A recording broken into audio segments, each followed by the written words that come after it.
So you finish your season. It hurt. It sucks. Man. A lot of emotion, mental health challenges that you experienced.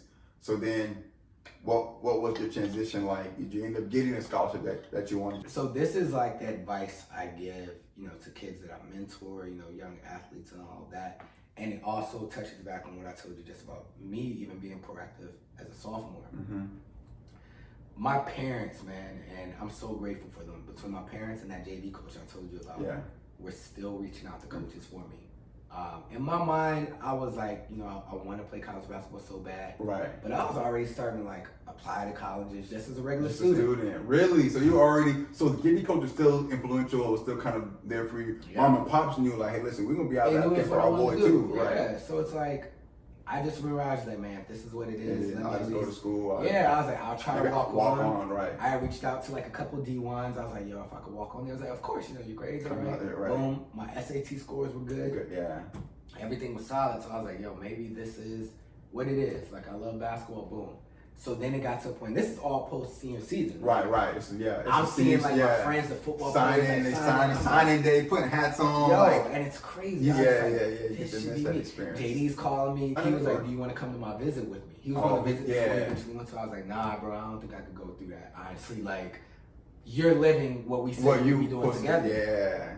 So that messes your mental too. That crushes. Yeah. So then, I don't know where in the middle I started getting pamphlets from schools hey, we'd love to have you come on an official visit, play with the team, see how it goes, and this and that. So I had a couple of D3 schools throughout Virginia. I knew it wouldn't be too far, but at least I knew the opportunity was there. Right. Whatever they heard or saw was enough to say, yo, he may have something. Right. No, if you can explain D3, because I don't know too much about the D3. Yeah. So D3, what I read was that there's no scholarship. No scholarship, but they have grants and Pell. Yep. So they can basically pay for your academics for you. Exactly. So majority of the cases, if you have a stellar talent, to get him at that D3, majority of it is going to be paid for through grants and Pells. And majority of the time, those are private schools as well. So similar to our schools. We're privately. It takes care of majority of it for you. So it's not where with D2 schools, they do have enough to have a certain amount of scholarships, but still have those grants and Pells for other players as well. To where D1, you have the full scholarships. Everything's paid for. So even with that said, my parents, sent me down. I was like, hey, you do understand going to a smaller school, we may have to take out a loan for you, whatever the case may be. I was like, cool, man, let's just see what I could get and see how much money I could get and go from there. Whatever y'all are comfortable with. If y'all sit down with me and like, Phil, this doesn't look realistic for you, the amount of money, cool, I get it. Right. So throughout that journey, I had a couple of visits lined up. My first visit was to the school I ended up being at, Phil College. Okay, Virginia. And my mom didn't want to come. She was just like, Phil, that drive, see how it goes. Yeah. I didn't even know, So you were Pops? It was you and Pops? Me and Pops. Okay. I had been working on my game, but again, the way I ended my senior year, my game was sharp. I was just like, again, I didn't care. So it's we went to that visit. Met with the coaches, so Coach Hart and Coach G. They took me out to eat. Went to the little grind, the Golden Corral. We went to the Golden Corral, man, and they told me a lot about the team, about the school. And mind you, driving out there, you have to drive through a mountain. Man. Sure. I tell kids, it doesn't matter where you go to play. If you're doing something you love, that doesn't matter. Right. And in my mind, I was just so excited. My first visit, I was like, all right, this is what I live for. Right. I was watching all the movies when dudes go on their visits and what happens. None of that. This is a small school. You're strictly there. You go to admissions, make sure you can get into school. Mm-hmm. They run your scores. Okay, you can come here. Yeah.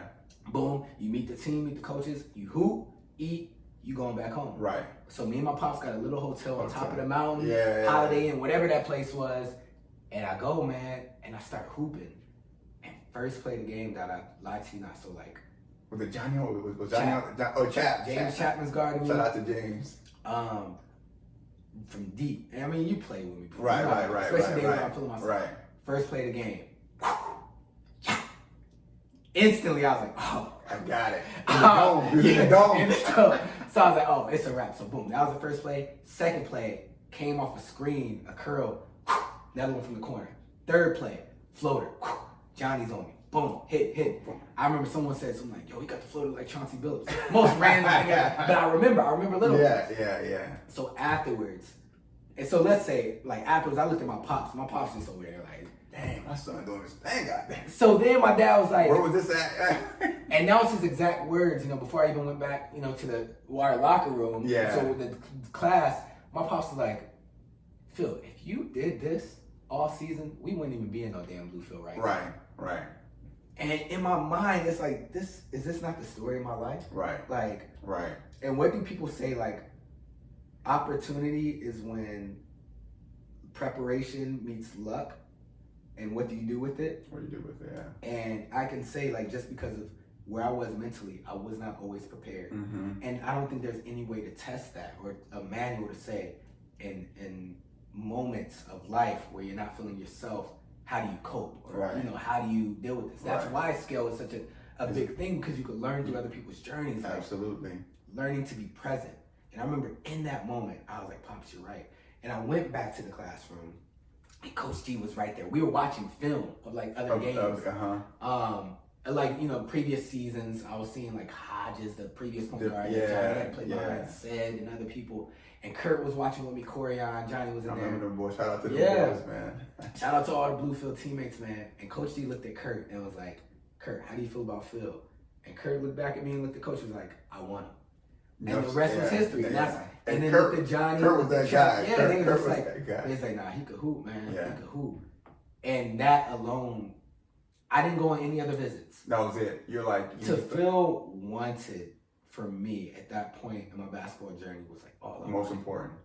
Again, all I wanted was opportunity. Thanks for tuning in to Scale, Sports, Knowledge, and Life, a space where we empower student athletes. Please like, share, follow, and subscribe.